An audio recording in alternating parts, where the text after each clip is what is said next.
नमस्कार दोस्तों, आज की इस वीडियो में हम जानेंगे हमारे देश की उस रात के बारे में जिस रात का करोड़ों भारतवासी लंबे समय तक इंतज़ार करते रहे। हम इस वीडियो में जानेंगे आज आज़ादी की उस रात के बारे में जिसका लंबे समय तक भारतवासी इंतज़ार कर रहे थे। 14 अगस्त 1947 की वो रात।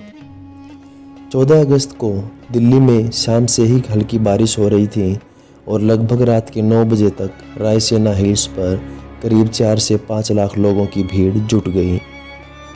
रात 10 बजे पंडित जवाहरलाल नेहरू, सरदार वल्लभ भाई पटेल, डॉक्टर राजेंद्र प्रसाद और लॉर्ड माउंटबेटन वायसराय हाउस पहुँचे और लगभग 12 बजने से कुछ क्षण पहले ही जवाहरलाल नेहरू ने अपना भाषण शुरू किया।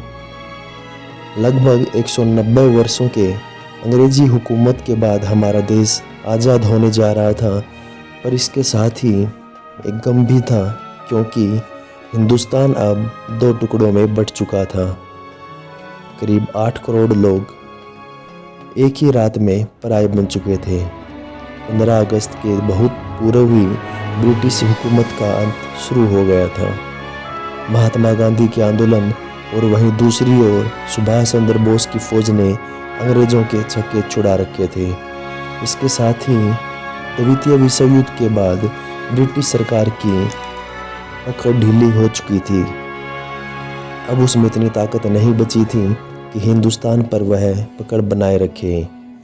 इसलिए लॉर्ड माउंटबेटन भारत के एक अंतिम वायसराय के रूप में आए ताकि देश को आधिकारिक रूप से स्वतंत्रता दी जा सके।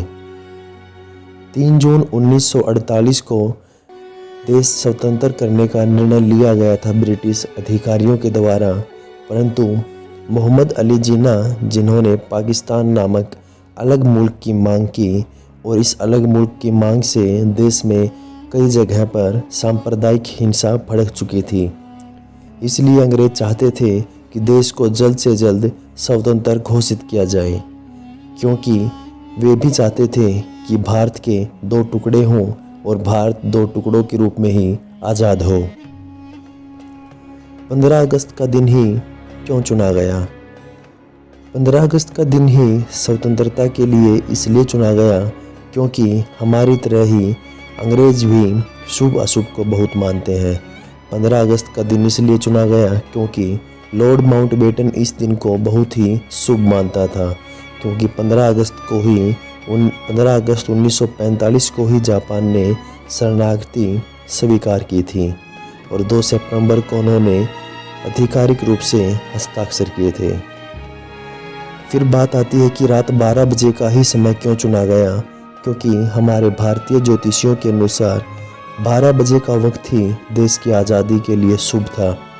इसलिए समय चुना गया था 12 बजे का देश की आज़ादी का, और यह भी तय किया गया कि 12 बजे ही शंखनाद के साथ भारत में लोकतंत्र की स्थापना होगी। अब 15 अगस्त 1947 की सुबह स्वतंत्र भारत की पहली सुबह 8:30 बजे नेहरू व अन्य मंत्रियों ने पद व गोपनीयता की शपथ ग्रहण की।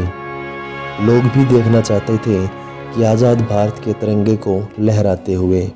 तिरंगा जो कि पहले ही नेहरू ने रात 12 बजे पार्लियामेंट में लहरा दिया था और सुबह 8:30 बजे जनता के समक्ष ब्रिटिश राजध्वज को उतारकर पुनः लहराया गया हमारे देश का तिरंगा। 17 अगस्त को 1500 ब्रिटिश सैनिकों की पहली टीम अपने देश को रवाना हुई और 27 अगस्त 1948 को अंतिम टीम निकली ब्रिटिश सैनिकों की, और अंतिम फौज की विदाई के समय जॉर्ज पंचम के लिए विदाई गीत भी बजाए गए बैंड बाजे के साथ। ठीक इसी प्रकार बैंड बाजे के साथ एक बार पूर्व भी स्वागत किया गया था। आज़ादी से लगभग 190 वर्ष पूर्व मीर जाफ़र और अमीर चंद ने रॉबर्ट क्लाइव का भी ऐसे ही सम्मान किया था, जिसका फल हमें 190 वर्ष तक भुगतना पड़ा और उन्हें प्लासी की लड़ाई के रूप में इस फल को भोगना पड़ा। उम्मीद करता हूँ देश की आज़ादी की यह वीडियो आपको बहुत पसंद आई होगी। अगर वीडियो अच्छी लगे तो इस चैनल को सब्सक्राइब करें और वीडियो को शेयर करें।